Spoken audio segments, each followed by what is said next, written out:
Olá, estudantes do oitavo ano. Sejam todos muito bem-vindos à nossa aula de número 15, da matéria de Ciências. Sou o professor Celso e hoje nós iremos falar sobre os métodos contraceptivos. Vamos falar sobre os métodos convencionais, seus pontos positivos e seus pontos negativos. E vamos relatar também os riscos da gravidez na adolescência. Nossos objetivos específicos da aula de hoje são: identificar os métodos contraceptivos convencionais, apresentar os pontos positivos e negativos dos métodos contraceptivos e relatar sobre os perigos da gravidez na adolescência e a responsabilidade de ter um filho. Vocês podem estar se perguntando por que a palavra convencionais, métodos contraceptivos convencionais. Convencionais vem no sentido de que são aceitos pela sociedade médica, enfim, elas têm uma comprovação científica. Existem alguns métodos contraceptivos que são receitas caseiras, e, enfim, a gente não vai abordar sobre eles e vocês também não deveriam de utilizar esse tipo de métodos contraceptivos. Sempre os convencionais são os que a gente vai relatar aqui hoje, tá certo? Antes da gente começar, é interessante que vocês tenham em mãos um caderno, tenham em mãos um penal para fazer as devidas anotações. Muitas palavras, muitos métodos contraceptivos aqui, eu tenho quase certeza que vocês nunca ouviram falar. Então é interessante vocês tomarem notas disso para fazer o exercício depois e também para ter uma fonte de revisão. Ah, preciso disso para um trabalho que a professora pediu lá no final do ano. Você tem um local para fazer essa revisão, tá certo? Vamos começar então. Planejar a gravidez para que ocorra no momento adequado à vida de cada casal somente pode trazer benefícios, tanto para a vida do casal, quanto para a saúde e o bem-estar do filho que vai nascer. Esse filho será esperado e desejado como todos devem ser. Não são todas as gravidezes que são planejadas. A maioria ocorre acidentalmente. O homem e a mulher tiveram uma relação sexual e acabou engravidando, os dois acabaram engravidando e isso trouxe um filho. E em algumas relações, esse filho vai ser amado e esperado com todo amor e carinho. Mas tem outras situações, outros relacionamentos, onde esse filho não tá sendo esperado, ele não vai ser amado. A mãe vai tentar, às vezes, um aborto ou vai doar o filho, vai dar para adoção. Enfim, uma gravidez ela pode ser planejada, ela deve ser planejada para garantir o bem-estar e a saúde do filho, a mãe evitando um aborto, evitando largar o filho no rio, como acontece em tantos os casos que a gente vê na televisão. E esse filho deve ser esperado pelo casal e desejado por ele. Para isso foram criados os métodos contraceptivos ou anticoncepcionais, que evitam a gravidez nos momentos em que o nascimento do filho não é desejado pelo casal. Ou seja, casal novo, acabou de se casar e estão começando a vida. Vão querer comprar uma casa, vão querer comprar um carro e depois ter um filho. Não é agora o momento de ter um filho, porque um filho tem um gasto muito grande, precisa de uma maturidade psicológica grande também. Então, não é o momento agora. Graças aos métodos contraceptivos, você consegue esperar, se prevenir de uma gravidez indesejada nesse momento para ter uma gravidez futuramente, tá certo? Quais são esses métodos contraceptivos? Existem muitos métodos que a gente pode utilizar como contracepção, contra a fecundação. A tabelinha é um deles. O fator da concepção irá variar conforme a irregularidade do ciclo menstrual da mulher. Basicamente consiste em não ter relação sexual durante o seu período fértil. Lembra que a gente já comentou sobre o período fértil da mulher? Que é o 4 dias antes e 4 dias depois da ovulação dela. ela libera o ovócito 2, que fica viajando pela tuba uterina e pode encontrar um espermatozoide, ser fecundado, ocorrer a concepção. Concepção é a união do espermatozoide com o óvulo.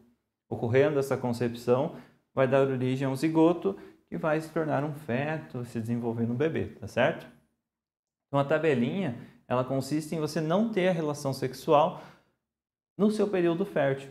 Mulheres que têm o período menstrual delas regulado, a cada 28 dias ela tem a menstruação dela. Quem tem esse período menstrual regulado pode utilizar a tabelinha. Não tendo relações sexuais dentro do seu período fértil, ela dificilmente vai engravidar. Agora, mulheres mais novas, que o período menstrual não se regulou ainda, a chance da tabelinha falhar e ocorrer a concepção, ocorrer a fecundação é muito grande. Então é um método que não é muito utilizado, não deve ser muito utilizado, justamente porque tem essa irregularidade da ovulação da mulher, tá certo? Outro método contraceptivo é a camisinha. A camisinha pode ser masculina ou feminina. A camisinha masculina é um envoltório de látex para o pênis, cuja a eficiência depende da qualidade do material e do seu uso correto. Como é que se usa uma camisinha, um preservativo masculino? Primeiramente, depois de retirar com as mãos da embalagem o preservativo, não usar o dente ou uma tesoura, uma faca, porque isso pode acabar rompendo o látex. O menor buraquinho, o menor furo de uma camisinha já pode causar a fuga de um espermatozoide dali de dentro e ocorrer uma fecundação, uma concepção, tá certo? Então ela tem que estar intacta, perfeitamente intacta. Aí, antes de ser colocado no pênis ereto, antes do ato sexual, da relação sexual, ela deve ser segurada a pontinha da camisinha e colocada no pênis com essa ponta segurada, porque é essa região que depois vai ocupar o sêmen do homem. Se não tiver sendo segurada essa pontinha na hora de colocar o preservativo masculino, quando o homem ejacular, pode acontecer de romper, de estourar a camisinha e acabar tendo a concepção, a fecundação, tá certo? Preservativo feminino, camisinha feminina, ela deve ser colocada na vagina antes do ato sexual. Após a ejaculação e a retirada do pênis, deve ser removida com cuidado para não vazar o esperma e em seguida descartada. Ela é muito difícil da gente encontrar, tanto em farmácia quanto em posto de saúde. Preservativo feminino, camisinha feminina, é muito difícil de se encontrar. Ela é várias vezes maior do que o preservativo masculino e ela tem que ser colocada antes da relação sexual dentro da vagina da mulher. E depois da relação sexual, do ato sexual, ela deve ser retirada com cuidado, justamente para não ocorrer a contaminação do esperma dentro da vagina e poder ocorrer uma fecundação disso. Então, o mais utilizado vai ser o preservativo masculino, encontrado em todas as farmácias, em todos os postos de saúde, distribuídos, inclusive, de graça nos postos de saúde. Então, eu não estou dizendo para vocês que vocês devem ter uma relação sexual, mas se, por algum motivo, não puder esperar, não é o momento certo agora para vocês, mas tem no posto de saúde. Qualquer relação sexual que vocês forem ter, usem preservativo. Principalmente os meninos, usem preservativo feminino, que é o que a gente encontra com maior facilidade, tá certo? Espermicidas, eles são substâncias que matam os espermatozoides e devem ser utilizados sempre em associação com outros métodos contraceptivos, pois o índice de falhas é muito elevado. Espermicida é como se fosse uma pomada, uma pasta que vai ser colocada na região vaginal e ele vai servir para matar os espermatozoides. Pô, inseticida mata insetos, espermicida vai matar espermatozoides. Tem essa associação, tá certo? Só que, como o índice de falha é muito elevado, ele geralmente vai ser utilizado com outros métodos anticoncepcionais, como, por exemplo, o diafragma. O diafragma, ele é uma meia esfera de látex que deve ser colocado no fundo da vagina antes da relação sexual até 6 horas antes e lavável. Para ser feito esse diafragma, ele precisa de um acompanhamento médico e para ser feito sob medida. Então, cada mulher ela vai ter um diafragma diferente. O tamanho dele vai ser feito próprio para a vagina da mulher. Como qualquer outra parte do corpo, a vagina também tem tamanhos diferentes dependendo da mulher, certo? Então, sobre o médico, ele vai te receitar um diafragma com um tamanho específico, qual você vai mandar fazer, é feito sob medida, e ele pode ser lavável e reutilizado. E ele pode ser utilizado e deve ser utilizado junto com o espermicida.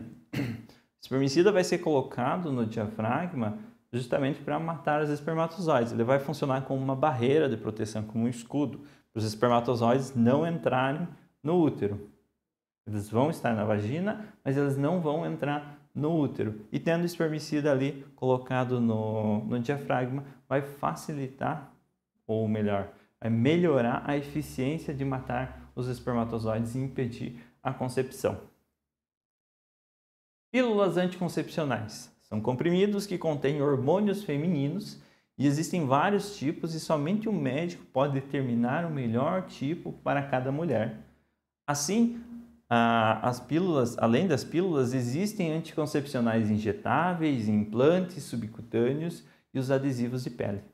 Então, existem vários tipos de anticoncepcionais.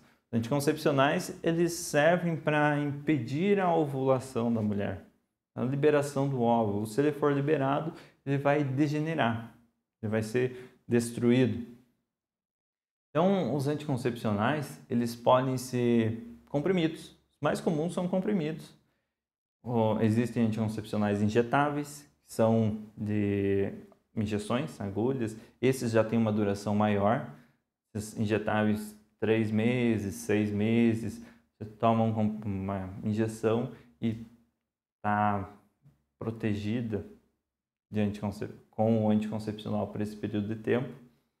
Já os comprimidos, eles são diários, você tomaria todos os dias. Os implantes subcutâneos, eles são cápsulas que são colocadas sob a pele e elas, com o passar do tempo, elas vão liberando anticoncepcionais, esses hormônios anticoncepcionais. E os adesivos da pele funcionam como o pessoal que está tentando parar de fumar, coloca um adesivo de nicotina para ir absorvendo a nicotina no organismo e diminuindo a necessidade de fumar. Aqui funciona da mesma forma. Os adesivos de pele são colocados sobre a pele e vão liberando hormônios que são hormônios anticoncepcionais, que impedem que ocorra a concepção, certo? E nós temos ainda os dispositivos intrauterinos, chamados de DIU, como é mais conhecido, e impedem a fixação do embrião no útero. Diminuem a eficiência dos espermatozoides em fertilizar o óvulo e é um procedimento que só deve ser realizado por um médico. Ele é uma hastezinha de metal colocada dentro do útero feminino. Só um médico deve fazer esse processo, esse trabalho, e ele vai impedir que o óvulo fecundado, que os espermatozoides, enfim, que eles se encontrem e que se fixem no útero. Apesar de ocorrer a concepção, a fecundação, óvulo encontrar o espermatozoide, se não ocorrer a fixação desse zigoto no útero, ele vai ser liberado junto da menstruação. Então, essa é a função do DIU. Ocorreu a fecundação lá, mas foi descamado junto do útero, não vai se desenvolver um feto, não vai desenvolver o embrião. Então, o DIU ele tem esse papel de impedir a fixação do embrião no útero e, consequentemente, o seu desenvolvimento. Mas existem muitas chances de falha com o DIU. Muitas chances não, mas 1% de falha, pelo menos, existe, certo? Ligadura da tuba uterina, também conhecida como laqueaduras tubares, é um processo feito por meio de uma cirurgia onde as tubas uterinas são cortadas, impedindo que os espermatozoides cheguem no ovócito. Imaginem que tem as tubas uterinas, os ovários, aqui representados em amarelo, e as tubas uterinas ligando os ovários com o útero. Se você fizer uma secção, um corte dessas tubas uterinas, nem os espermatozoides que estão vindo pelo útero para encontrar o ovócito vão conseguir encontrar o ovócito, e nem os ovócitos vão conseguir encontrar os espermatozoides, porque não vai ter uma ligação ali.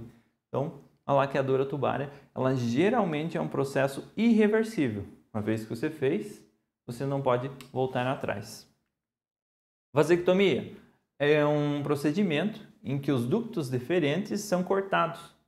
Dessa maneira, a passagem dos espermatozoides conduzidos pelo testículo é bloqueada. Lembra da nossa aula dos sistemas reprodutor? A gente comentou que os testículos são os produtores dos espermatozoides, ficam armazenados no epidídimo e são transportados durante a ejaculação pelos ductos deferentes, passam pela próstata, recebem líquido da vesícula seminal e saem pela uretra. Se você tem uma secção, a vasectomia dos ductos deferentes, os espermatozoides não vão passar por ali. O homem vai ter a ejaculação ainda, vai ter a ejaculação, só que não vai ter espermatozoides nessa ejaculação. Vai ser só o líquido prostático e os líquidos da vesícula seminal que vão estar sendo liberados, sem os espermatozoides, consequentemente, sem uma concepção, sem poder ocorrer uma concepção. Também um método geralmente irreversível. São poucos os casos em que consegue fazer a ligação novamente ali dos ductos diferentes. É importante consultar um profissional de saúde antes de realizar a escolha de um método anticoncepcional. As orientações médicas são importantes, pois avaliam o perfil e o estilo de vida de cada paciente e consideram os possíveis problemas de saúde existentes ou futuros. Dependendo do tipo de método anticoncepcional que você utiliza, você pode desenvolver um problema de saúde. E um profissional da saúde, um ginecologista, ele vai saber te receitar qual o método anticoncepcional mais aconselhável para você, ou para vocês, no caso, como um casal. Os mais recomendados geralmente são anticoncepcionais. Agora existe uma vasta gama de anticoncepcionais diferentes e sempre utilizar 2 métodos contraceptivos, anticoncepcional e o uso do preservativo, para garantir ainda mais a não concepção, a não fecundação. O único método anticoncepcional que impede a transmissão de infecções sexualmente transmissíveis é a camisinha, tanto masculina quanto a feminina. E por esse motivo ela deve ser utilizada em qualquer relação sexual. Aqui está um outro motivo da utilização dos preservativos, na camisinha masculina e feminina. A gente vai comentar mais na nossa próxima aula sobre as infecções sexualmente transmissíveis. Então, não vou me ater muito nesse slide, comentar só que a camisinha protege contra doenças sexualmente transmissíveis. Impede o contato da mucosa ali, da transmissão desses vírus, bactérias, enfim. A gente vai comentar sobre os outros tipos de infecções sexualmente transmissíveis. A gravidez precoce é considerada como um problema de saúde pública no Brasil e em outros países. No Brasil, 1 em cada 4 mulheres que dão à luz nas maternidades tem menos de 20 anos de idade. E essas meninas que não são mais crianças, tampouco adultas, estão naquela fase de, no caso, elas estão naquela fase de adolescência ainda, você não é mais criança, mas também não é adulto, você passa por um processo de transformação e ainda mais essa transformação do corpo, você já está passando por uma transformação de criança para adulto. Agora, mais uma transformação para se transformar em mãe, tem adolescentes que não conseguem suportar isso, que não entendem. Então, é um processo doloroso, é algo que vai prejudicar a tua saúde e a saúde do teu bebê. Que pode prejudicar a tua saúde e a saúde do teu bebê. A escola, muitas vezes, não dispõe de uma estrutura adequada para acolher uma adolescente grávida. O resultado é o abandono dos estudos, o que impacta negativamente no seu futuro profissional. Hoje em dia a gente consegue perceber que estudo é fundamental. Você tem que ter uma graduação, tem que ter um curso técnico. Então, pelo menos a escola você tem que completar. Até os teus 17 anos, 18 anos, teu compromisso é com a escola, com estudar. E muitas vezes, um adolescente que está grávida ou que é mãe não consegue completar os seus estudos, porque cuidar de uma criança requer um gasto de tempo muito grande, uma dedicação muito grande. E a avó não pode ficar, o tio não pode ficar e também nem devem ficar, porque ela que é a mãe. E se ela fica com a criança, com o filho dela, ela acaba perdendo parte dos estudos e às vezes não consegue recuperar depois, acaba abandonando a escola e isso vai comprometer o seu futuro profissional. Ela vai completar a escola depois dos seus 20 e tantos anos e daí vai começar a fazer um curso técnico e atrasa muito o seu futuro profissional, às vezes nem faz mais uma graduação ou um curso técnico. Então, é importante a gente ter sempre em mente que vocês, meninas agora no caso, terem sempre em mente que são vocês que ficam grávidas. Então, se ocorrer uma relação sexual na vida de vocês, usem sempre um preservativo, um método anticoncepcional. Porque o futuro, a família, os seus sonhos, a sua carreira, ela pode estar comprometida por conta da primeira relação sexual que você teve. Então, cuidem. É um problema de saúde pública no Brasil e em outros países. E que pode ser resolvido de uma maneira simples, de uma maneira fácil. Essa seria a nossa aula de hoje. Espero que vocês tenham compreendido o assunto. Se tiverem alguma dúvida, retorne o vídeo, assista novamente, copie os slides pausados ali e nos vemos na nossa próxima aula.